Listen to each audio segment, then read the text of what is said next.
What's up, fam? For those of you that don't know me, my name is Dom Perkins, aka DJ Dombie, and I'm coming to you with a public service announcement this evening. As some of you may or may not know, for the past few weeks, the hustle and bustle about Initiative 77 has been coming to you from all sides. And some of you are unsure what to do. You've been told by some to vote yes, by others to vote no, and if you're like the majority of people in this district, you just want resolution without upheaval. So the purpose of this PSA is to basically tell you what the initiative is, black and white, without forcing you to choose yes or no right now. You have until the 19th to decide. So I want you to just keep an open mind and kind of listen to what I have to say about this. But let's start from the beginning. The initiative is calling for all workers in DC that are tipped workers who are paid $3.33 an hour. Please note I said tipped workers. This initiative does not affect back of house in any way. But under the assumption that these workers will make $3.33 and that they will be tipped at least $12.50. So the remaining $9.17, which is called the tip credit, is generally paid by the guests that we love taking care of each and every day. If these tipped workers do not make at least $12.50 an hour, the restaurant owner or employer is required to make it up. So in essence, the company can afford to keep prices low to guests, and they only dwell out $3.33, and then the onus falls kind of on the server and bartender to give great service, and in return, you as the clientele will be willing to pay for said service. Now, 77 calls for tipped wage workers to have their minimum wage increase $1.50 each year until the cap of $15 in 2026. At that point, the two-tier wage system, the server wage and the minimum wage, will be phased out, and DC will be on par with single-wage states such as Colorado, New York, California, Arizona. This initiative is not subjected to just restaurant workers. It will affect barbers, nail salon workers, bellhops, hairdressers. Under 77, there are a lot of concerns about what would happen in the restaurant industry as a whole.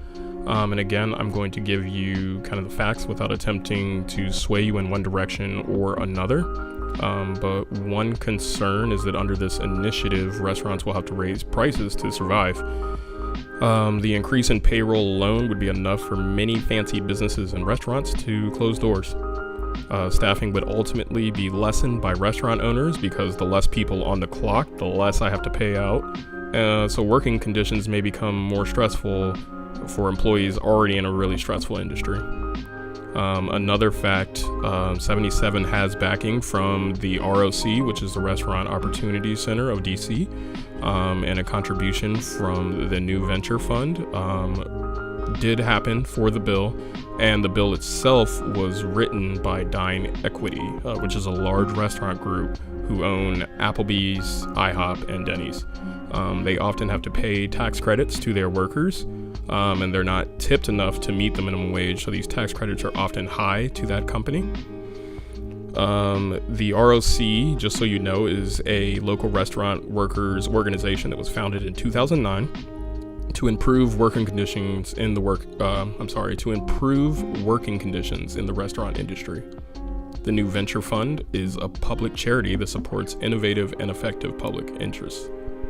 The tip minimum wage has been stuck at $2.13 ever since 1996, and 40% of restaurant workers live in poverty.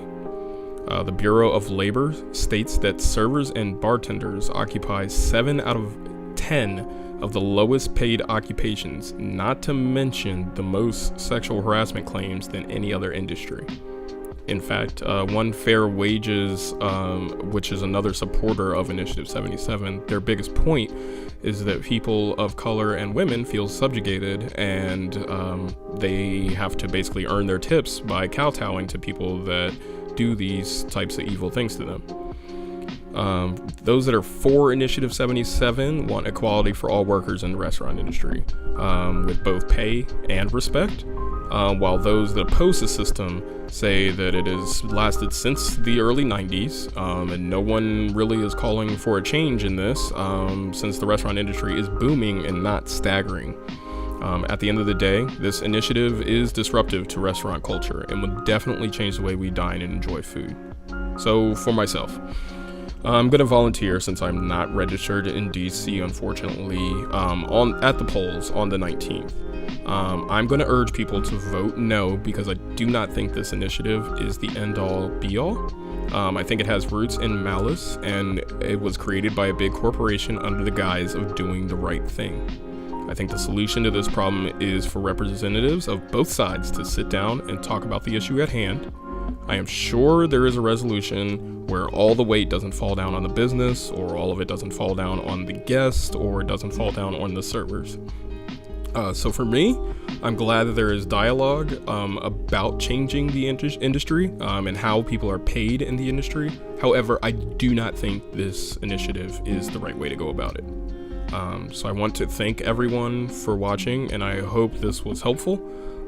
Please exercise your right to vote no matter which side you lean on. Tuesday, June 19th. I just want everyone to vote. Don't really care. Do whatever you gotta do. Be safe, everyone. Thank you for listening. Peace.